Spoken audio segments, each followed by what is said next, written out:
Good afternoon. My name is Sam Daly Harris, and I'm director of the Microcredit Summit campaign.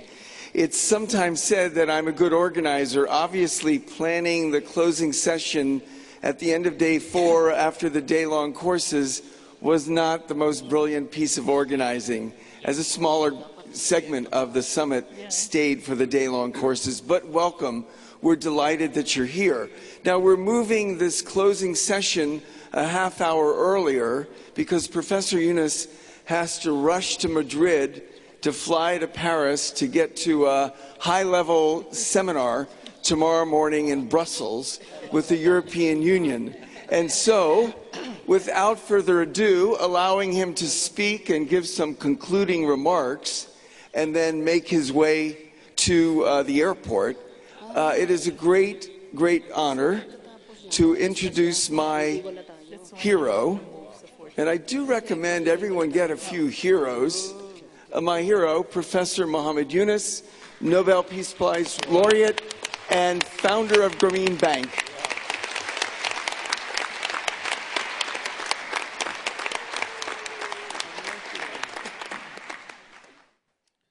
Thank you, Sam. I'm sorry to disrupt your schedule. Secretary Soraya, Sam, Larry, and all my friends. And when you come to the end of it, you kind of feel uncomfortable. We all had so much fun. It's almost like being in a pleasant dream. Time went so fast. We thought 4 days, my God, what do you do in 4 days? It'd be a very boring thing for 4 days. Now you wonder, what? It's all over? We are up. The dream is over. But this was a good dreaming session for 4 days. It's good to be in the dream, because in the dream it's easy to make things happen. We made things happen. Our friends, we got together. It's so difficult to make it in real life to get all these friends together. And that's what happened. And the young generation of friends came over, those who are just entering this microcredit, microfinance world. So this happened in our world, in our dream time. While it was a dream time, it was also the 4 days as a serious reality check. We didn't forget that. We wanted to see where we are, all the buzz that we have been getting through, how far this is true, and how far it is kind of a thing done in the media or something. So we wanted to make sure what the reality of our work is. Are we standing on firm ground, or something is missing in our ground? So that is an opportunity that we had. We came with the kind of uncertainty, what's going to happen now after all these things storm that's going over microcredit. Are we still there? Or do we have the same mood? But when we came here, it is an enormous amount of enthusiasm, and we saw that all these things couldn't make us makes this suppress. It's a continuous process, and we move forward. What it did, it built a community. We are now a microcredit community. The microcredit that we dream about, microcredit that we want to bring, microcredit that we want to go to achieve a goal that we feel so endeared to us, so dear to us. So this is what we are looking for, and that's what happened. This is what it made. When we came, we almost came as looking for answers to our questions. There are a lot of questions in our mind, and we found our answers. We came by bringing all our expertise, because what we have right now in this summit, every summit that we have, it is the highest level of intellectual property that you can get in microfinance, microcredit. You can't get it anywhere else. This is where all the concentrated experience and knowledge right here. And Sam is very good to put them in papers, put them in CDs, so that it doesn't get dissipated. It's all stored. If you go page by page and summit by summit, you'll see the transformation of this community, how this community is growing. And that's what we have done. We came bringing this enormous knowledge together and then shared it with us. This intellectual property doesn't have any property rights to anybody. It's open source knowledge. We wanted to share, we want to benefit. We came as teachers because we have the knowledge. We wanted to disseminate this knowledge. And at the same time, we were all students here. We wanted to learn from each other. So a student and teachers got together, same person, and then what happens at the end of the fourth day? We become super teachers. That's what we became now. And we go back with that confidence that we can build the things that the way we wanted to do, and that's what we want to do.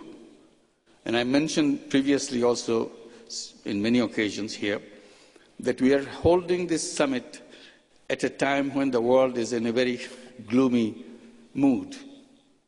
Things are not happening the way people hoped it would happen.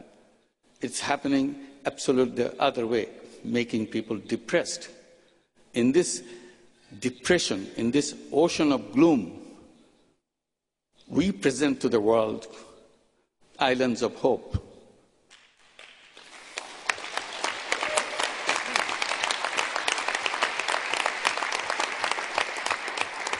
Because we represent something very special.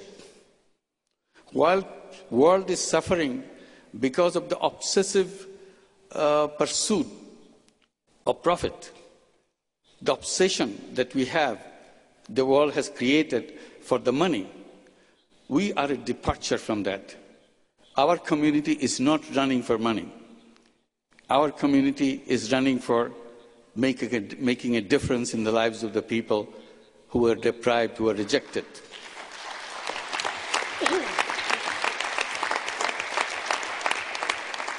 That's the message we want to pass on to this gloomy world. The world doesn't have to be that gloomy. If you start doing the other way, dedicating your capability, creativity, enterprise in making change in the world. And that's what we are dedicated to. And we bring the alternative to the conventional businesses by the social business. That's why we're discussing that. That a business where we don't care for money at all, absolutely zero interest in making money. And we turn the whole thing around. It's totally delinked ourselves, the idea of pursuit of money, of pursuit of profit. And that's what creates a completely new world. These are the islands that we are creating. Those islands might be small islands now. With our efforts, these islands can grow big. That's what we are looking for. And this discussion, we see where we can take the microcredit, which direction we take the microcredit. We discussed a lot. We wanted to make sure our community remains true to the mission. We have heard, we have seen, we have suffered for the mission drifts, we have suffered for the abuse of the mission.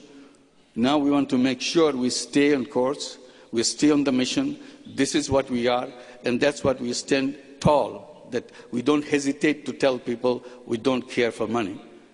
It may sound ridiculous to them, but we don't care. Because that's what we believe in, that's what we want to do, and will continue to do. So this is one, is to get the mission straight. Because if we are calling ourselves those islands of hope, then we cannot have kind of shaky missions. We have to be a very solid mission for what we want to do. Then, since we have passed, we have met many who have dedicated their entire lifetime activities in this microcredit pursuit. With those years of our experiences, we have seen our borrowers, their life changes, and then comes the next generation. So during this summit, we have been talking a lot about the next generation. So one of the messages that we go back with is how to build the second generation. Our focus can gradually the floodlight can focus on the children of the families that we have started out with, so that their life is totally different. First generation, we have been struggling to see how their life can be improved slightly or improved substantially. But the second generation, we have no excuse. We have to absolutely make sure their life is absolutely different from the parents that they have, the life that they have inherited from their parents. So this is a challenge to us, and if we pay attention to it, we can make it. That's why we have been discussing education and educational loans and many other things during this summit that we have held. So our attention would be on the children of the borrowers that we have right now, and they can say goodbye permanently to the poverty that they're coming from. So poverty.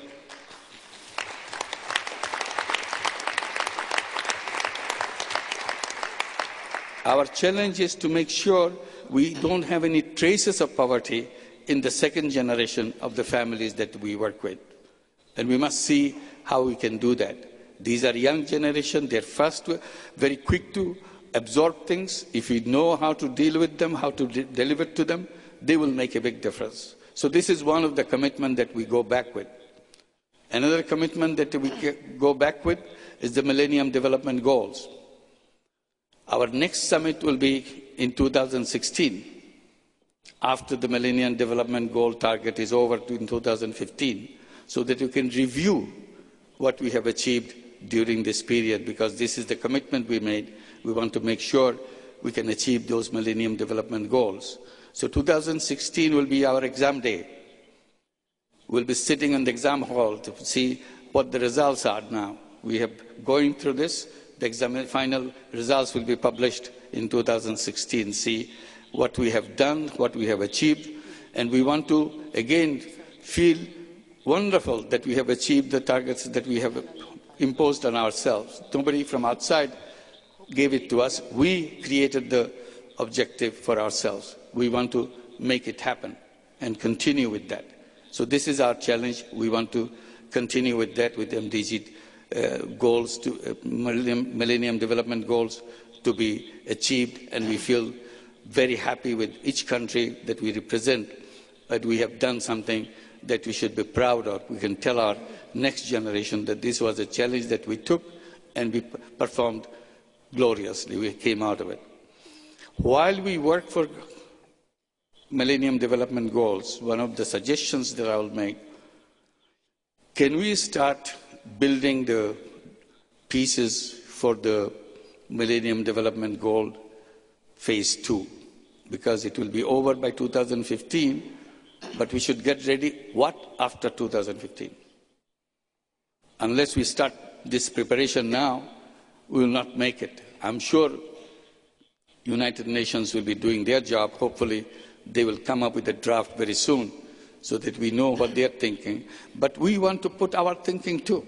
We just cannot leave it to the United Nations, their representatives from the governments and their representatives from the institutions to work it out. Or some consultant may be drafting it. But what about us? We want to participate in this drafting of our own goal, even if United Nations have their own list of goals. We can create our list of goals too and stand by it so that the next goal would be something that we define for ourselves. For example, one of the goals that we may think about, bringing poverty to zero in our phase 2 of the Millennium Development Goal.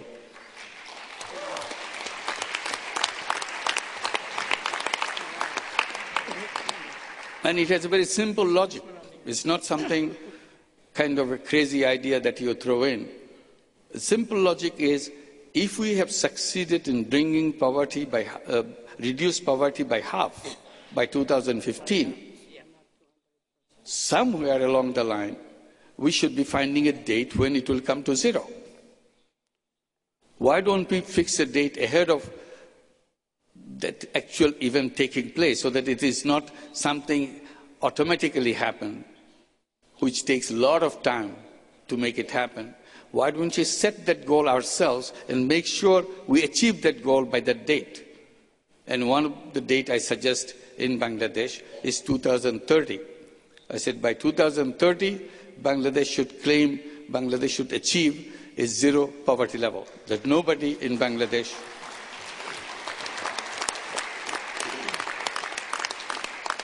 remain a poor person. And I haven't mentioned that on the next year, 2031, 1st January, we'll run a full-page ad in the newspaper. And the ad will say, if you find one poor person in Bangladesh, anybody, anywhere, if you find one poor person in Bangladesh, an award will be given, $1 million award will be given to them. That's the kind of confidence we have to build. That's the kind of poverty-free country and poverty-free world we want to make. So this is a commitment that we can take and move ahead with that.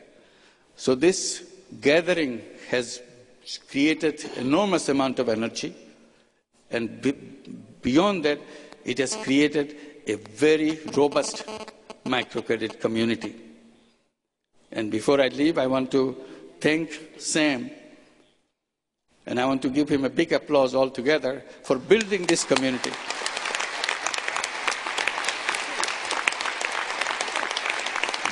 Thank you.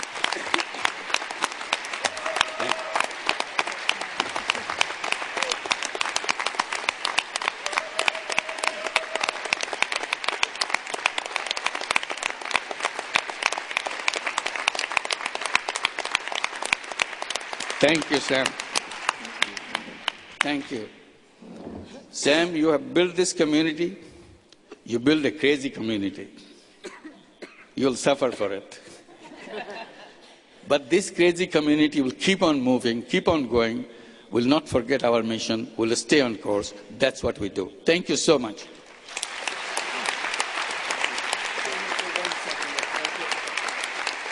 Thank you.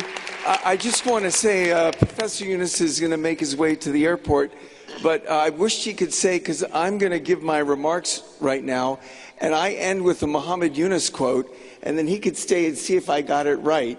But the other thing I do want to say before he leaves is, when you hear someone say, our job is to make sure that the second generation doesn't suffer the same poverty that the parents did, and you hear it from someone whose institution has given hundreds of thousands of scholarships, college scholarships and loans to children of borrowers who are illiterate, you get that there's a reality in that challenge and that commitment. So thank you for being with us. Good luck in Brussels tomorrow morning at the European Union.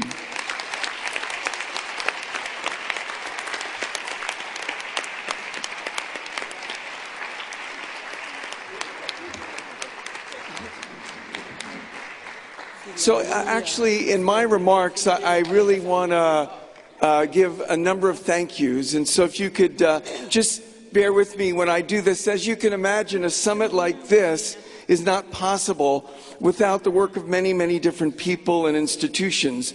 So there are many to thank for this achievement. And I want to begin by thanking the chairs and the panelists and the authors and the other presenters in more than 100 sessions. It wouldn't have been much of a summit without any presenters and authors and chairs. So please join me in thanking the learning agenda of this summit. Her Majesty Queen Sophia, the honorary co-chair of the Microcredit Summit campaign, has been with us the first 3 days of the summit and has been with us at 7 of our 15 global and regional summits on 4 continents. She's been with us in Bangladesh, she's been with us in Ivory Coast, in Kenya, in Chile, in Mexico, of course in Spain, in Washington, D.C., and in Canada. So it's just been an extraordinary commitment to this work, to empowering the poor and helping them find a dignified route out of poverty. We are grateful for the Queen's remarkable support. Thank you.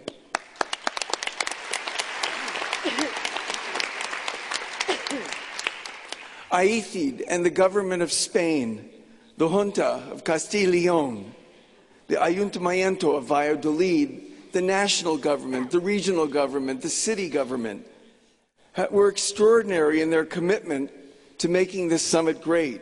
I think all of you have seen that they've done everything they can to have a successful summit, and we are truly grateful for all of that effort bestowed on our participation in that summit. So thank you very much.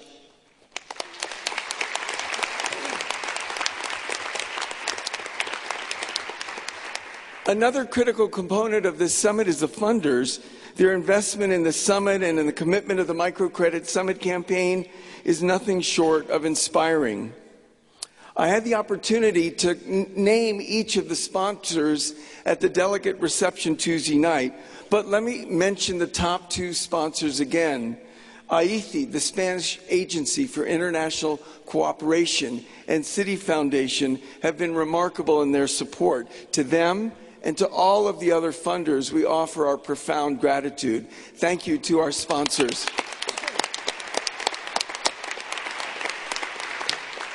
Now, we've had media partners who've helped us in the lead up to the summit and tweeting and sending articles during the summit, so we're also grateful to the partnership from those media partners. Thank you to our media partners. The Secretary of State for International Cooperation, who you'll hear from at the end, Soraya Rodriguez Ramos, has assisted this summit in a million ways, and of course, including her team, Christina and Paloma and Manuel. I mean, the effort they've done only on the issue of visas and visa approval, and that's just one little sliver of all they've done, have contributed to a brilliant summit. And I thank you for all that you and your team have done to make this summit a success. Thank you for that. The day-to-day work on the government side has fell on the shoulders of Alexandra Isakovich, day by day by day. She's been an immense support, and we are really grateful for all that Alexandra has done. MCI and their partner, Grupo Evento, the meeting planners and logistical team for this summit, were constantly working to serve the summit. So Pilar, Andrea, Chema, Raul, and so many others, we know how hard you worked, and we are very grateful for all of your efforts for this event. Thank you so much.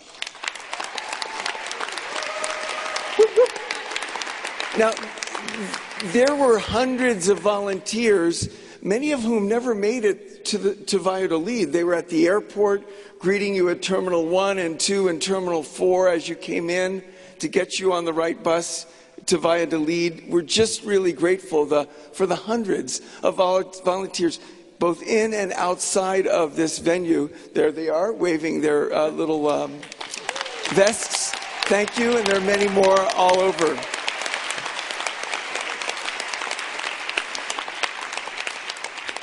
The Microcredit Summit staff and interns were irreplaceable in making this a great summit. They went far, far beyond the call of duty. Now, here's a question. How many who have staff have ever gotten an email from one of your staff at 4:23 in the morning and you're in the same time zone? I want to ask the Microcredit Summit team to stand up. I don't know that they're all right here, but some are here, some are somewhere else. Just stay up for a moment. Stay up. Just quickly. Lisa Legrade, stay up, has built a spectacular team.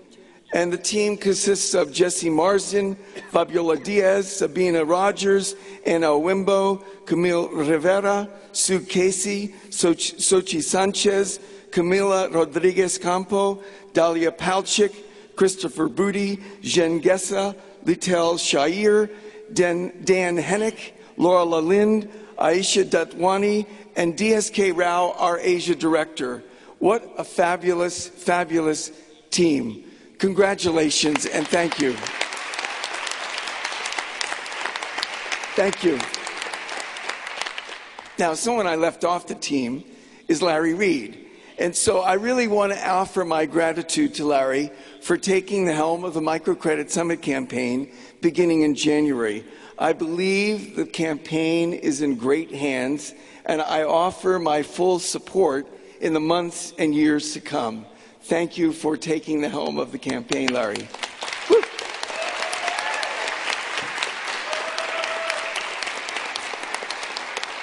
Now, there are many that I've left out, and I apologize for that. I think I'm losing brain cells as the days go on, but I really am grateful to the delegates. Have all of this that I've mentioned with no delegates. Try it. It's not that successful. And so your commitment and attention and your participation in these summits has been spectacular. Well, I'm going to conclude with the Muhammad Yunus quote that I'd mentioned. It's a quote that's seen as humorous a little bit. It's seen as quirky. So here comes a quirky, humorous quote that I think has some real profound depth to it. So listen for the humor if you like, but listen for the depth. I think it's very instructive to us in the years we've been through and the years ahead. I remember being with Muhammad Yunus 20 years ago in a Q&A session, and someone would raise their hand. It happened a couple of times, and they would say, "What was your strategy in forming Grameen Bank?" And he would answer, "I didn't have a strategy. I just kept doing what was next. But when I look back, my strategy was whatever banks did, I did the opposite. If banks lent to the rich, I lent to the poor. If banks lent to men, I lent to women. If banks made large loans, I made small ones. If banks required collateral, my loans were collateral free. If banks required a lot of paperwork, my loans were illiterate friendly. If you had to go to the bank, my bank went to the village." Yes, that was my strategy. Whatever banks did, I did the opposite. Let us carry on this revolution in banking to greater and greater heights. It's been an honor to have been your partner in this journey. I am humbled by your support and by your commitment to the end of poverty. Thank you very much.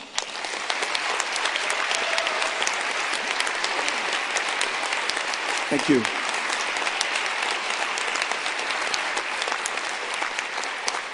It's now my honor to introduce Larry Reed, who's structured a little segment to this closing.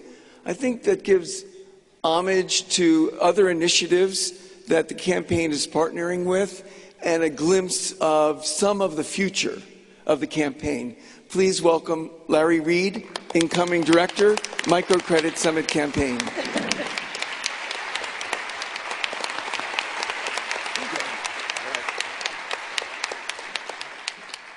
Thank you, Sam. It's a great honor to be following you in more ways than one right now. It's a big challenge, but Sam has created this great movement, and I'm just honored to be a part of it. And I'm grateful for the great team I have to work with. That's going to make it a lot easier. I want to join in your thanks, Sam, to the junta, to the ayuntamiento, and to the state government, AICID, for all the support. I was telling a group yesterday I will leave with a warm place in my heart for Valladolid and a few more pounds on my body.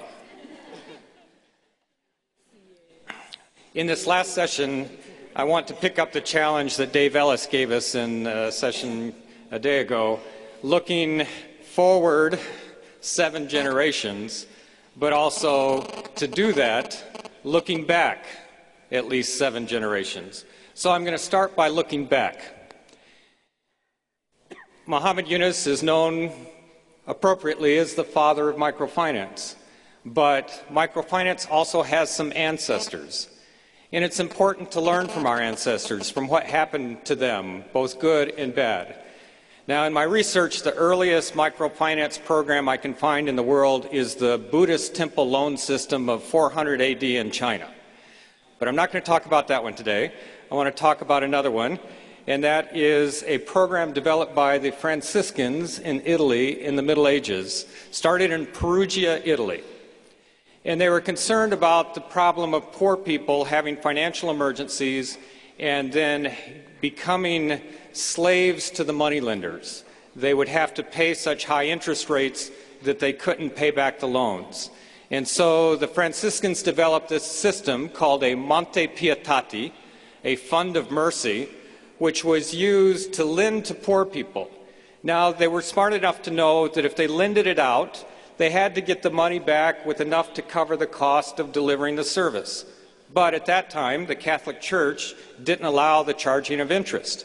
So what they did was they required a piece of collateral to be brought into the office, and they charged a storage fee for the collateral. And in this way, they were able to cover the cost of the loan. Now, some said they were just hiding the interest rate, so the case was brought before the Pope, and the Pope said, no, this is helping poor people. This is what the church is for. So he blessed it, and that method spread throughout Europe. The Montes Pietati are found throughout Europe, and then it spread to other parts of the world. And in fact, it is still a very popular form of financing today, but in most countries it's not known as a Monte Pietati or a fund of mercy. It's known as a pawn shop. And the thing about a pawn shop today is most people do not see pawn shops as a tool for lifting the poor out of poverty. In fact, they're seen as a tool for exploiting poor people when they are vulnerable. And so what happened over the years to cause this change from a well-meaning group who wanted to help the poor to a tool that is used to exploit the poor, I think that's something we need to learn from today. As I see microfinance, it is like a great river. There's this flow of services and money that comes through in this river to help people. And when the river flows within its banks, it helps to provide life and vitality to all the communities it flows through. But when the river overflows its banks, and this is the same river I'm going to show you now, it brings death and destruction. It destroys homes, it destroys livelihoods, it leaves people hanging on for dear life. And in the last couple of years, we have seen a few areas of the world where the river of microfinance has overflowed its banks, and it has destroyed and harmed those that we seek to serve. And so our challenge as an industry, our challenge as we look forward to the next seven generations is, what do we do to build strong banks to this river, to build a river that never runs dry, but also never overflows its banks, that it can continue to provide life and vitality to the communities it flows through. And so I've asked some friends to join with me today in talking about 7 steps as a community that we wrote about in the State of the Campaign report, 7 steps that we can do now to help create banks for this river that will help it to continue flowing in the right direction for the next 7 generations. The first step is do no harm. Make sure that the services we provide do not harm those that we are seeking to serve. And so I have asked my friend from the Philippines, Dolores Torres, who is the Executive Director of Card Bank in the Philippines, to come and talk about the work that they do to implement the client protection principles. So Dolores, come on up.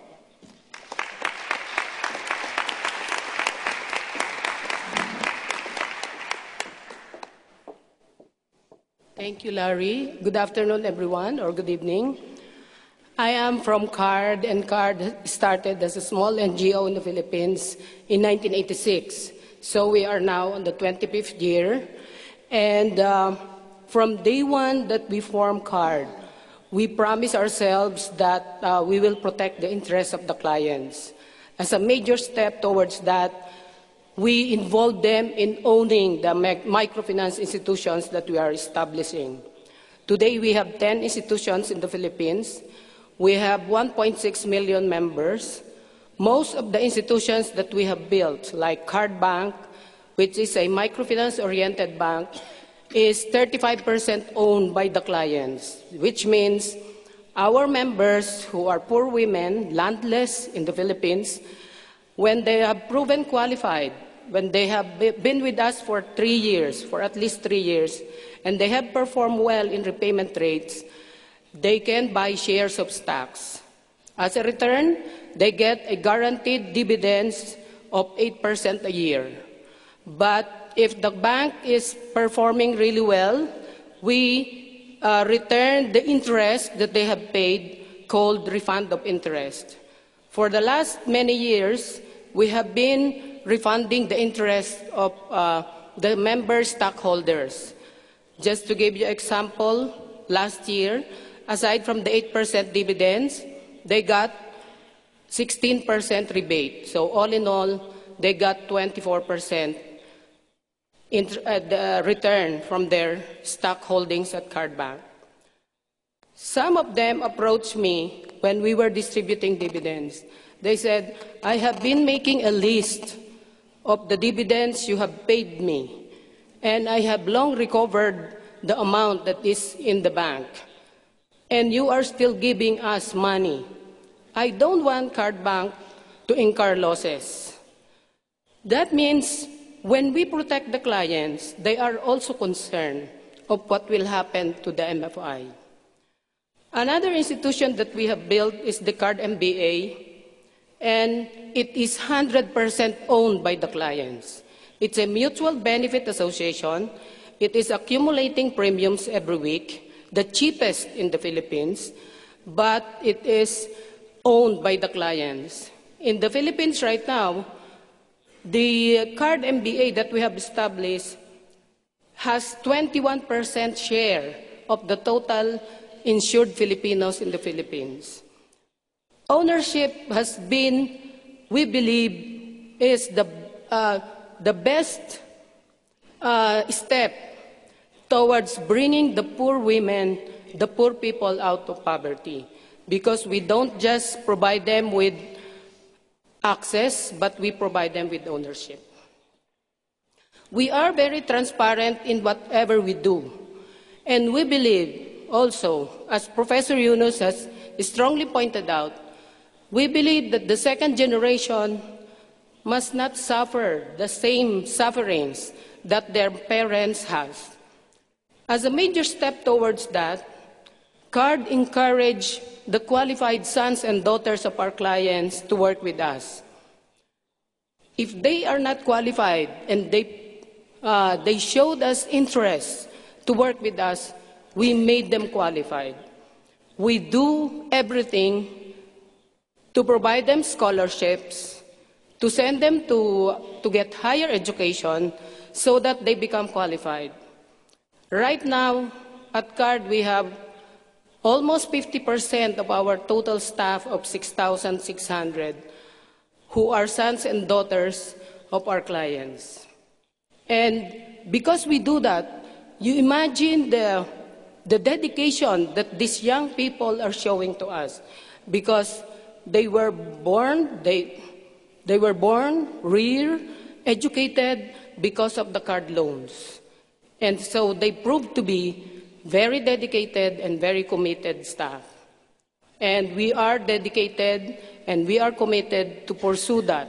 So young people are now sitting in the management of Card, and we work all our way in order to bring them the qualities and qualifications to handle bigger responsibilities. For the clients, we also are very transparent. The effective interest rate is written in local language and explained to them before they sign. The weekly amortization, the amount, the amortization that they have to pay every week are written in promissory notes. They get a copy of this so they can ask their neighbors who are more intellectual if they don't understand during the explanation of the loan officers, and then they can come back to us. We have been exposing our women members to other places in the Philippines through a program which we called Lakbay Aral. And to our surprise, they were really very thankful that because of CARD, they were able to ride a plane or ride a boat and see other places. Some of them have been to other countries as part of the program, and we are really committed to really exposing them to other areas and other places. And the cost of this outweighs the benefits that we are seeing to our clients. In terms of the staff, we also believe that they will be the major frontliner to protect the clients. So at CARD, we have very strong capacity building so that from day one of their employment at CARD, their commitment will be not to do any harm. So we also provide masteral programs and formal degree programs for those staff, especially the sons and daughters of our members, to get to higher education. We also realized in the process that the women members have also dreams that they were not able to achieve because they were very poor and because they reserved the money or the household income to bring their children to higher education. So 3 years ago, we opened up a scholarship for the members. For women members who are really decided to go back to school. Results were very promising. We had 5 initial members who graduated from high school. They finished high school for only 1 year, and they were given the highest honors. 2 of them were given the highest honors when they graduate in high school. One is valedictorian, and the other is 5th honorable mention. The Department of Education told us that they have not been giving honors, but because the women members showed very high skills, especially in business management, so they were really prompted to give this kind of honors. One of our members also shared to us that because of this scholarship, her husband became very industrious. Before the scholarship was granted to her, she was the one bringing the stove, bringing the bananas that she is cooking at the gate of the university. Now she is a student of that university, and her husband is the one doing the cooking of the bananas for sale, so that she becomes a full-time student. Returning the benefits to the members and protecting them has been really in our heart since day one of our institution, and that will forever be our commitment.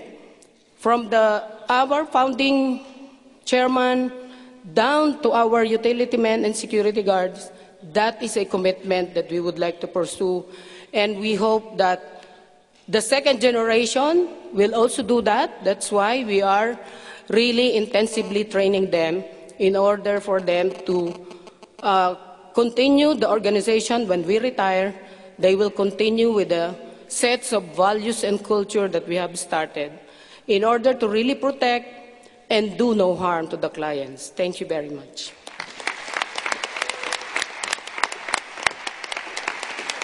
Thank you very much, Dolores. As you can see, they have not only implemented the SMART campaign principles, but have gone beyond them to see how they not only do no harm, but also create great benefit for their clients.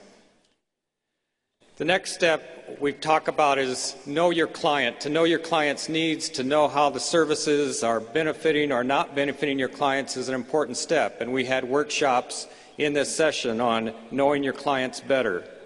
Another is to encourage savings. And we had sessions at this session so that clients can build up their assets over time. Another is to help clients understand the financial terms, to understand what they're working with, and to promote financial literacy.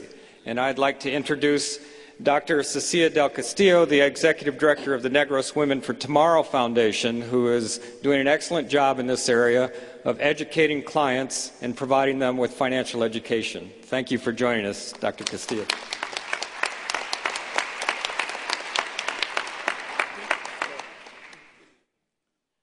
We are a small organization in the Philippines, and in the early parts of our history, we are 26 years old, we decided that we would serve the bottom 30% of the population.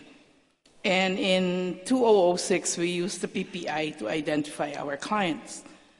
And since our clients belong to the 30% of the population, we know that it's very important that we use education to inform them. For clients who are good in decision-making for their business, also makes them be able to move out of poverty. And it is the key to real empowerment. We developed a loan assessment tool which we call IGSS, which is Income Generating Survival Skills. And IGSS considers the capacity to pay of the potential business, not current financial status. So providing financial education is crucial to the survival of new businesses. We were able to partner with ILO to do to help us make comics, to make our clients understand what's going on a little bit more simple. And we use this during the center meetings as a discussion point.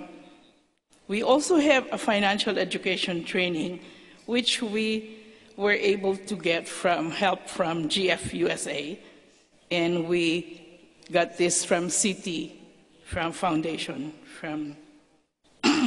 and we have rolled this out, and it's a financial education program for the poor. We have manuals for this. And our clients are taught budgeting, savings, debt management, financial negotiations, and also for bank services. We do have an NGO and also a bank. And lately, we just opened a new technological I'm not very good at technology, but we do have a new business, which is our MIS. Our ILO are simple business seminars that help clients start their business and make marketing plan with whatever knowledge or experience they already have. And we call that Generate Your Business Idea and Start Your Business. And for final literacy trainings for clients who are already a little bit better, we have the Grassroots Entrepreneurs Management and the Barefoot MBA programs. So those are different kinds of literacy that we introduce to clients.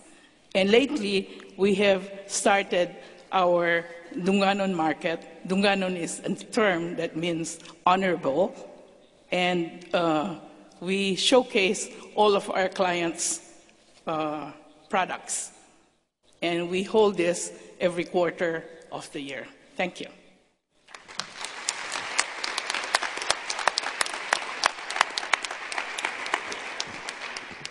Thank you, Dr. Castillo. The next step in the 7 is to monitor and reward social performance. What gets measured is what gets done. And unless you're measuring whether or not you're accomplishing your mission, you may not be doing it at all. And so I've invited Ann Hastings to come and talk about what Plan Jose does to ensure that it is accomplishing the mission that it's set out to do.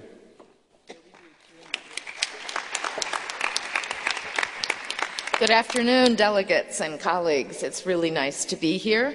Thank you, Sam, for the inspiration you always bring us, and thank you, Larry, for having me on the stage again this afternoon. This has been a wonderful summit. I think we can all agree on that.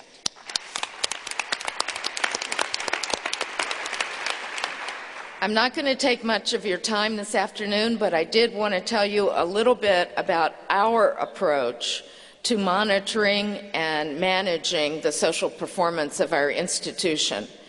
When I came to Haiti almost 16 years ago, I came there with one objective, and that was to learn from people who didn't ever have the means that I have, and also to accompany them in their struggle to make their way out of poverty. I knew that I would learn way more from them than they learned from me. And so it was truly a transformation in my life, and it means everything to me today to have had these last 15 and a half years there in Haiti. But because I was so committed to making sure that positive change was occurring in their life, when I heard about social performance monitoring and social performance management, and they're not the same thing, I immediately wanted to learn everything I could about it and figure out how we would be able to apply it in our institution.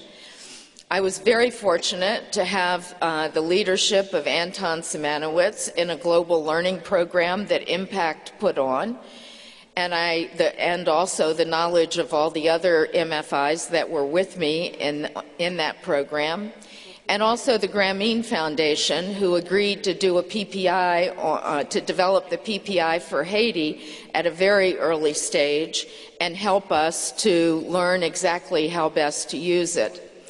But I think what we decided on our own early on is that we wanted to put a person that we call a social impact monitor in every one of our 46 branches.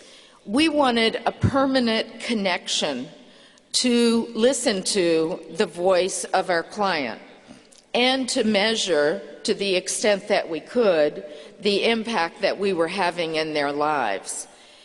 So now, today, we have in 12 of our branches, we have social impact monitors. They're full-time in the branch, and every day when we recruit new clients, for every 5 clients that comes in to form a solidarity group and begin borrowing with us, we select randomly. They all 5 have they have 3 tools that we use. First, we use a food security index developed by Freedom from Hunger.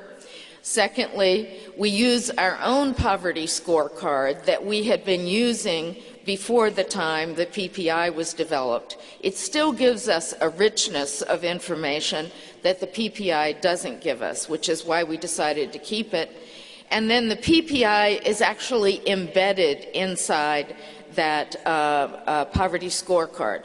So whenever 5 new clients come in, of course, the loan officer has already gone out, visited them in their homes, seen their businesses if they have one, and done using those 3 tools to get their measure of what the baseline is. But we don't leave it there. The Social Impact Monitor will randomly select one of those 5 clients and go out and do a verification visit. That means that the monitor goes to the home, goes to the business, sits and talks to the family, talks to the neighbors, talks to the children, to verify whether the loan officer did a good job. If there were things that they didn't think were correct on it, he or she can take that back and help the loan officer learn to do it better. And then every year thereafter, that person has become a part of our cohort, and we go back and remeasure how well they're doing. Has anything changed in their lives? If so, what is it? Are they more food secure than they were before? Are more of the children in school than there were before? Do they now have a tin roof instead of a thatched roof? Do they have a pig as an asset? So they look at all of those, and we measure those people year after year to make sure that they are still on what we call the pathway to a better life. The second job that the Social Impact Monitor has is to go to every 6 months do a round of focus groups with those clients in the branch. And every time they come to all levels of management, from the branch director, from the loan officer to the branch director to the regional director, the zonal manager, and up to top management, to ask us, what is it that you feel you don't know? What questions do you want us to ask the clients? Where is it that you don't have the information that you need? And then they design what their focus groups will focus on. They go back out to the field, they run the focus groups, and it comes back with wonderful information that we can then use to see where are the gaps, what do our clients still need, and how can we continue to address those needs. That information goes to everyone, all the way up to the board, all the way down to the loan officer. And then the third job that they have is that anytime we lose a client, that is, a client makes a decision to leave Foncose, they go and sit with the client again in their home and try to understand what motivated that decision to leave the institution. Because we know that you're not going to make your way out of extreme poverty in 1 year, in 2 years, in 3 years. The longer that you will stay with us and remain a member of the family, the much better possibilities that you have that you'll be able to make your way out of poverty. So that's the job of the Social Impact Monitor. And then from that, we've made a commitment to our clients, and we have it on posters that are in every one of our branches and at headquarters. And the commitment says, if you will remain a member of Foncose for at least 5 years, we commit to you that at the end of that time, you will know how to read and write. All your children will be in school. You will have food on the table every day. You will have the knowledge you need to protect the health of your family, and you will have the confidence to face your future no matter what it holds for you. That's our commitment to our clients. We don't always make it in 5 years, but we continue to monitor how well they're doing and ask them to come back to us and tell us what else we need to do for them. Thank you so much.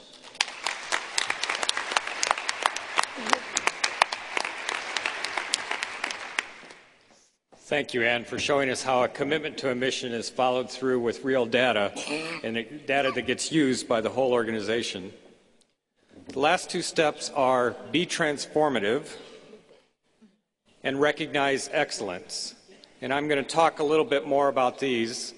Why do we need to be transformative? Well, a poor person faces a variety of constraints, a variety of things that keeps that person in poverty. The person is seeking to increase their income, increase the quality of life, but as we've heard from these great presenters, great leaders, there are many constraints that they face. And one that they often face is the constraint of financial services, that they don't have access to the cash flow that they need to take advantages of opportunities that may present themselves or to deal with the shocks and vulnerabilities that they face. But behind that constraint are often many other constraints, constraints of health care, constraints of inadequate food, inadequate housing, lack of education. And so financial service organizations can help to remove the financial services constraint, and the client can start to grow until they hit the next constraint. And then the question is, what do we do about this? And when these constraints push down, it may push them back into poverty. And so these organizations that we presented today are organizations that do a very creative job at looking at how they can use the services that they provide and the infrastructure that they've built to provide financial services to also provide other services to their clients. Oftentimes they link with other organizations to help them provide for the needs of their clients. And in so doing, the hope is that they can see progress out of poverty, as Ann said, that they can make a commitment to their clients that with enough time and partnership, those clients will see a different future. And that is what we want to recognize with the Seal of Excellence. Recognize those organizations that are committed to working with the very poor and at the same time are showing results in those clients lifting themselves out of poverty, dealing with these constraints that they face. For me, this is something that I learned. I picked a Filipino story in honor of our two Filipino leaders here on the panel. I learned from this woman, Dina Bosco. Dina, as you see her now in this picture, is doing quite well. In fact, if I met her and showed you this is a microfinance client, you would say, well, you're not dealing with the very poor. Look at her. She's doing quite well. She's got glasses. She's talking on the telephone. She's in an office with secure bars because she's got valuable things to protect. But if you want to know Dina's whole story, you need to know that when she got her first loan, this is where she was living. She was living on the Piatas garbage dump in Manila. And her work was to gather rags from the dump and then sell them to people in the city. And she became part of a group, and she received loans, she received business training, she received a network of support that worked with her. And over time, over many years and many loans and many conversations and many training lessons, she was able to move off of this dump. And she was able to build a business, in fact, a business that not only supports her, but supports 20 women working with her in assembling rags together and making rags that then are used to sop up oil in businesses, or rugs that are used in homes. In fact, she even exports to China and to other countries in the region. So she's grown because of the services she received, and because of the help she received, she's been able to grow a business that supports her family and supports many other families as well. And Dina is a great example of what microfinance can do to be transformative. And yet, Dina's story also reminds me of others who have not been so fortunate. In fact, a few years ago, I received the story of another client living on that same garbage dump. A few years ago, there was a monsoon that went through the Philippines, and it parked itself right over that dump. And for a whole week, the rains came and soaked the dump through. And so, on a certain morning, Maria Tagalog, a client of a microfinance organization in the Philippines, was leaving with 2 children in tow and going to her center meeting. As she was walking down off the dump, she remembered she had forgotten her passbook. She had left it in her house. And so she walked back with her 2 children to her house, and at that moment, the dump collapsed. And Maria and her children were killed in the collapse of that dump. And when I got the email from our partners in the Philippines about that, I thought, you know, we were just there a little too late. We didn't get to her in time. She didn't have the same opportunities that Dina had to be able to grow her business, to be able to learn, to get support from others, and to be able to move off of that dump. The challenge we face is that there are still hundreds of millions of people in the world living in vulnerable conditions like Maria Tagalog. And our challenge is, what are we going to do about it?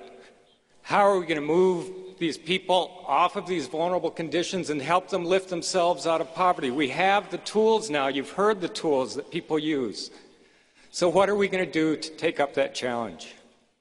And I know there are many that talk about the summit and talk about you're unreasonable. 100 million people lifting themselves out of poverty. How can you expect to do that? A seal of excellence? How can you even measure things like poverty alleviation and transformation? You might say we're sort of tilting at windmills here. And if you said that, you'd be very culturally appropriate, because this is actually the city. Valladolid is the city where Miguel de Cervantes published the first volume of Don Quixote. And one of the things that Miguel de Cervantes wrote is, too much sanity may be madness, and the maddest of all is to see life as it is and not as it should be. I am grateful to be part of a movement that sees life as it should be and will not give up until everyone has the opportunity to live their lives as it should be. Thank you for being a part with me in this.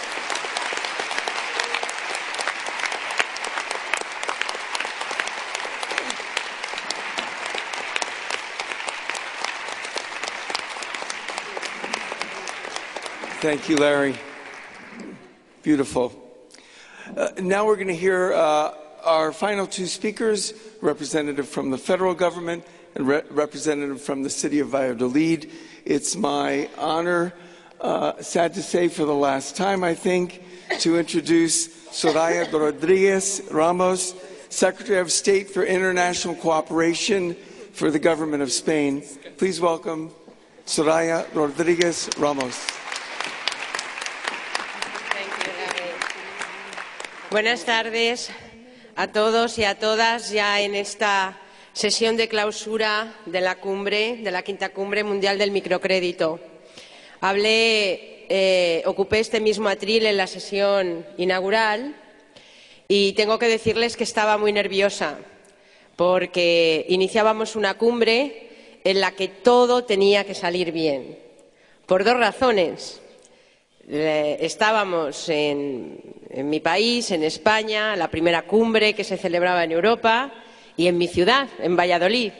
Pero la segunda, y no menos importante, era la última cumbre de SAN. Y no podía fallar nada.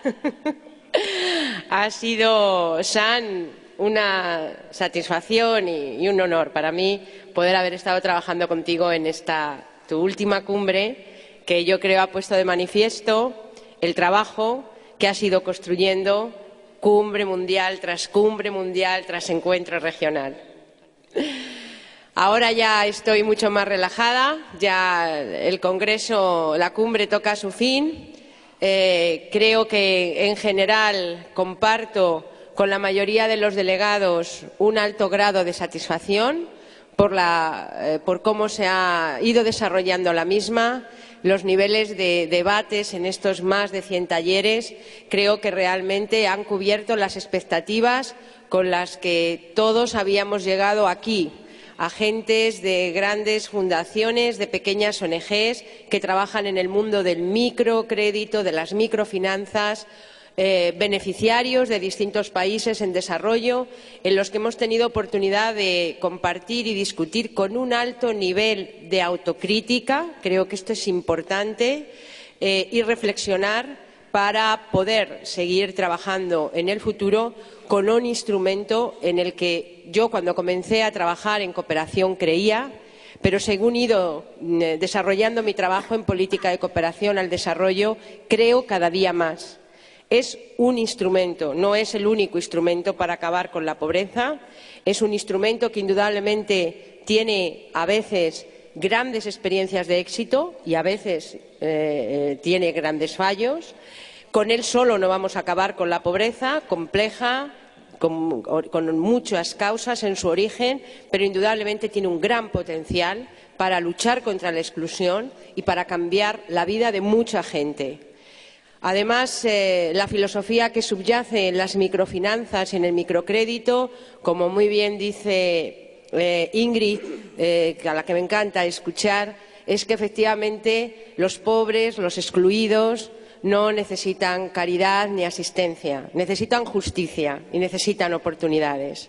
Y además, como ella bien dice, son muy inteligentes, mucho más que nosotros, y tienen mucho coraje, porque vivir con las grandes limitaciones que genera la pobreza requiere de mucha inteligencia para salir adelante, para sacar también adelante día a día a tus hijos. Por eso el microcrédito, las microfinanzas, da una oportunidad y da confianza. Y eso es lo que también aquí durante estos 4 días hemos respirado. Un ambiente de personas que confían en otras personas. Y creo que con la que está cayendo, con la crisis, con la situación que viven países desarrollados, como todos los países de la Unión Europea, donde la desconfianza de los mercados en las cifras, en la deuda, genera consecuencias y sufrimiento a mucha gente, este ambiente, este instrumento de confianza en las personas, tiene desde luego mucho que aportar a la salida de la crisis y al nuevo sistema que todos tenemos que construir. Por lo tanto, muchas gracias a todos los delegados. Hemos intentado, con nuestra aportación desde la Agencia Española de Cooperación Internacional, desde el Gobierno de España, que esta quinta cumbre mundial fuera un peldaño más en el trabajo que tenemos que ir construyendo por delante. Muchas gracias, Anne. Ha sido un placer trabajar contigo. Muchas gracias, Larry. Quiero que sepas que de este Congreso la Agencia Española de Cooperación Internacional sale fortalecida. Vamos a seguir trabajando en el ámbito de las microfinanzas, pero quiero también que sepas que de aquí sacas a una gran convencida, más convencida de lo que estaba, y que personalmente vas a encontrar en mí siempre alguien con quien poder contar y con quien trabajar en el futuro. Muchas gracias. Espero que se lleven en el corazón un buen recuerdo de Valladolid.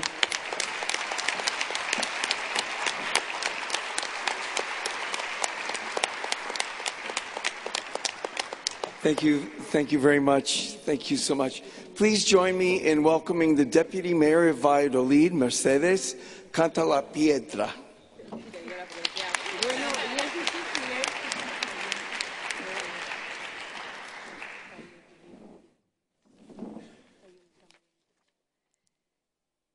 Buenas tardes a todos, señoras y señores. Yo creo que Soraya, secretaria de Estado, puedes dar la enhorabuena a Sam, porque estoy convencida de que esta cumbre ha salido igual de bien que las otras muchas cumbres que se han venido celebrando a lo largo de todo el mundo. Por lo tanto, yo estoy con Soraya, que esos miedos que tenían un inicio se han disipado. Por lo tanto, enhorabuena, Sam, enhorabuena, Larry, por tu nueva andadura que te espera a partir de ahora, y, por supuesto, te deseo los mismos éxitos que hasta ahora ha cosechado Sam. Y Valladolid, precisamente, ha vivido intensamente esta celebración, la Cumbre Mundial de Microcréditos del 2011. Y puedo asegurarles, porque conozco muy bien a mi ciudad, que para todos nosotros, sin excepción, habrá un antes y un después de este gran acontecimiento.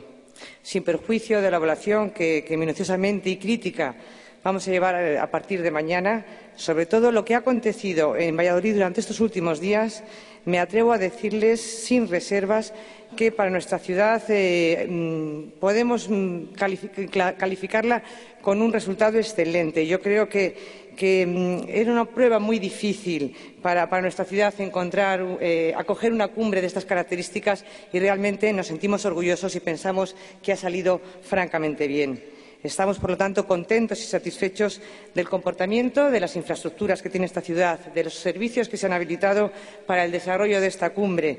Nos sentimos orgullosos del programa de actividades paralelo que se ha puesto en marcha y, sobre todo, profundamente emocionados ante la complicidad demostrada por la ciudadanía, por nuestros vallisoletanos y por todas las entidades e instituciones locales que lo han demostrado, yo creo, a lo largo de estos días en todo momento. Es la hora de las despedidas. También antes lo decía Sam, y el capítulo de los agradecimientos. Y no solo no debo de faltar, como esta edición siempre se dice, que lo justo y necesario. Valladolid sabe a quién y para quién ha de mostrar estos agradecimientos.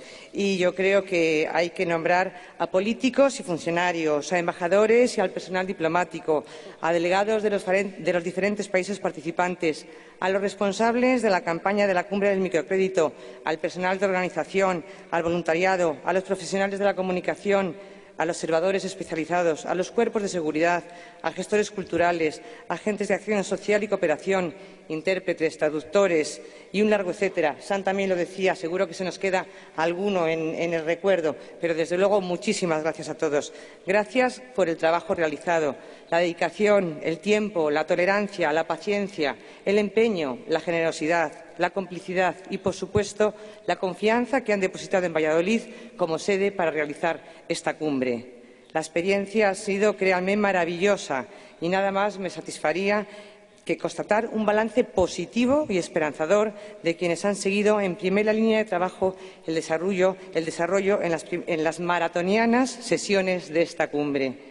Como ya escucharon decir a nuestro alcalde, Francisco Javier León de la Riva, que, igual que la secretaria de Estado, estuvo inaugurando esta cumbre, pero que por problemas de agenda no se encuentra con nosotros, yo les voy a repetir unas palabras. La celebración de la cumbre en Valladolid ha tenido un primer efecto perfectamente identificable y positivo en la ciudad y en su gente. De alguna forma, la cumbre y sus contenidos han conseguido que dejemos de mirarnos a nosotros mismos, víctimas de la difícil situación económica que nos atenaza, para mirar más allá y sentir que, a pesar de todo, seguimos estando entre los hombres y las mujeres más afortunadas del mundo. Soy consciente de que este no era el objetivo de la Cumbre Mundial del Microcrédito, pero estoy segura de que condicionarán conmigo en que se trata de un valioso efecto colateral. Gracias a todos ustedes. Hoy somos, creo, un poco mejores, y así lo esperamos, un poquito más solidarios. Yo creo que también mucho más sensibles a la importancia de la cooperación internacional y, por supuesto, mucho más conocedores de las líneas de trabajo en las que se está actuando en el mundo entero para luchar contra la pobreza. Por lo tanto, muchas gracias por estar con nosotros y a todos ustedes muchísima suerte y que les vaya muy bien.